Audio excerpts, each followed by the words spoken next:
The last problem in this set is question 80. This problem is a checkpoint for writing exponential equations, and it will be referred to as checkpoint number 9. Write an exponential equation to represent the situation and answer the question. If the cost of a loaf of bread is now $2.75 and is increasing at 5% per year, what will it cost 10 years from now? Fabulous question. Question number A. So this is an exponential equation they gave us. If it's increasing at 5%, I have a very distinct multiplier, right? And I'm getting that based on the fact that it is increasing and it's 5%. So the cost, y, would be the base price, what it is right now, $2.75 a loaf, times the multiplier, which in this case would be 1.05. Right? It's increasing, so I'm going to start with 1 and add 5%. And then I'm just going to raise that to the x power. So the question, that's my equation. So the question is, what would the cost of a loaf of bread be in 10 years? Well, I'm going to take 275 and multiply that by 1.05 raised to the 10th power. So let me grab a calculator here where you're going to look at $2.75. And we're going to multiply that times, open parentheses, 1.05, close parentheses, raised to the 10th power.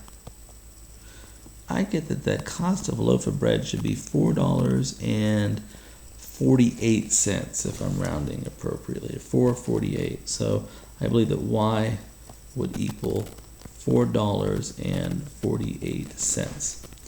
So that's the answer for A. Let's move on to question B. Let me grab all of that. Whoops. And I'll just shrink this down to a dot and drag it off the screen. There we go. Question B. The population of Flood River City, interesting name, FRC. Flood River City is now 42,000 people. Experts predict that the population will decrease 25% each year for the next 5 years. I don't know, it could be the name, right? It's like, you don't want to be building a house by where it floods. But anyways, it will be decreasing by 25% for each year for the next 5 years. What will be the population in 5 years? By the way, it probably won't keep decreasing at that rate. Maybe it'll reach an equilibrium point. But they're saying this model should hold for 5 years. So again, if I write my exponential model, it's y equals a base of population of 42,000 people.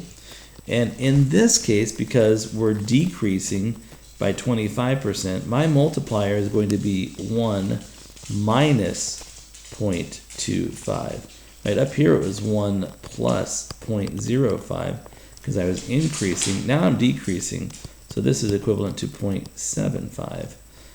So every single year, 75% of the inhabitants will remain and 25% will go someplace else. And it says, what will be the population in 5 years? So x is there. So in order to solve this, we're looking at 42,000 times 0.75 raised to the 5th power. Again, with the calculator, I'm looking at 42123 times 0.75, and I'm going to raise that to the 5th power. So I get the population is going to go down to 9,966 people. 9,000, and I'm not going to round that up because I'm thinking that 7.79 of a person's already gone. So I'm going to say the population is going to be 9,966 people. So it should be 9,966 people in 5 years. And you know, I'm terrible. I'm not a very good model. The population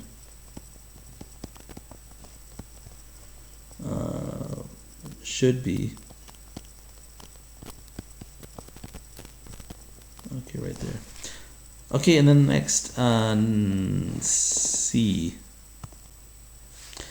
A single share of orange stock was worth $25 in 2000, was worth $60 in 2010. What is the multiplier and percent increase? That is interesting, isn't it?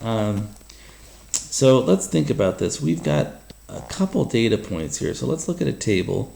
In the year 2000, it was worth $25. And then I've got 2001, 2002, 2003, 2004, 2005, 2006, 2007, 2008. I probably don't need to do this. 2010. All the way down here at 2010, this stock is worth $60. Now, it says, what's the multiplier and percent increase?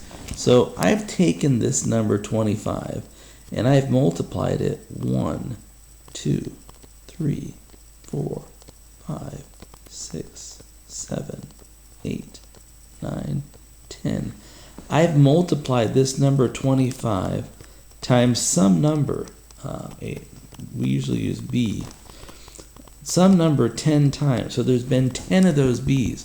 So, and I get an answer of $60, right? I get 60. Kind of wrote this backwards.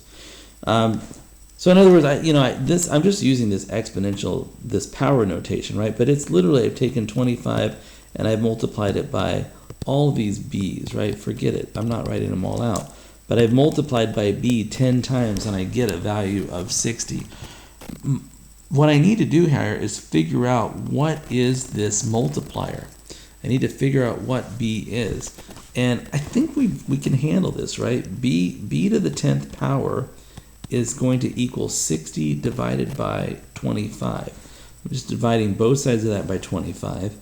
And if I want to find what B is, I'm going to take the 10th root of both sides. Clearly, it can't be a negative because it's increasing in value. So there would be a negative 10th root, but I'm going to ignore that.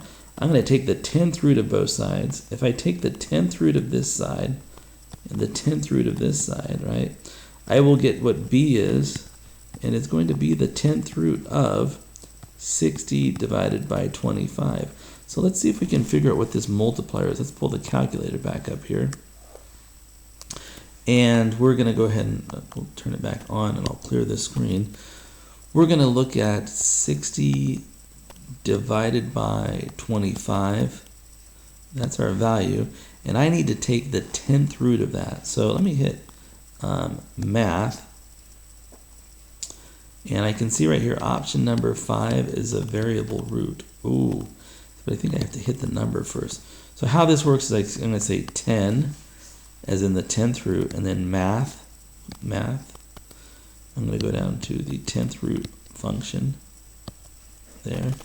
The 10th root of, and then I need to get the number, and I can either enter just 2.4, and I think I will, I'll just enter 2.4, but I could also enter 60 divided by 25.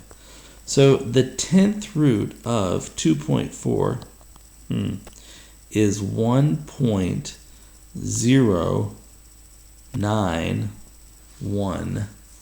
I guess I'll round to 5. So what this means is that my multiplier is fairly close to 1.09, right? B is about 1.09. Now, if that's my multiplier, right, my percent increase would be, you got it, 9%. So I'm increasing at a rate of about 9% per year for all 10 of those years. Now, You can see my B is not exactly 1.09 because if I look at my calculator, you can see it. There's some values here that we've kind of truncated. But if I want to check the reasonableness of this solution, what I can do is start with $25 and then, multiply that times that multiplier of 1.09 raised to the 10th power. Again, this is going to be a little bit low because this multiplier is a little low, but this should be very close to $60. And when I push equals, it's 59.18. So maybe I should have written down a few more values. I could have written this down as, and I could have actually 1.0915, right? So that could be my multiplier, and that's equivalent to 9.15%. Hey, that's why we got decimals, right? So that should give me a much better answer. Let's try that while we're here. So again, I'm going to take the $25 and multiply that by this multiplier of 1.0915, which is 9.15% raised to the 10th power. And this time I'm looking at $60.00. So much, much better. So I like this answer a lot more. The answer is the multiplier is about 1.0915 and my percent increase is about 9.15%.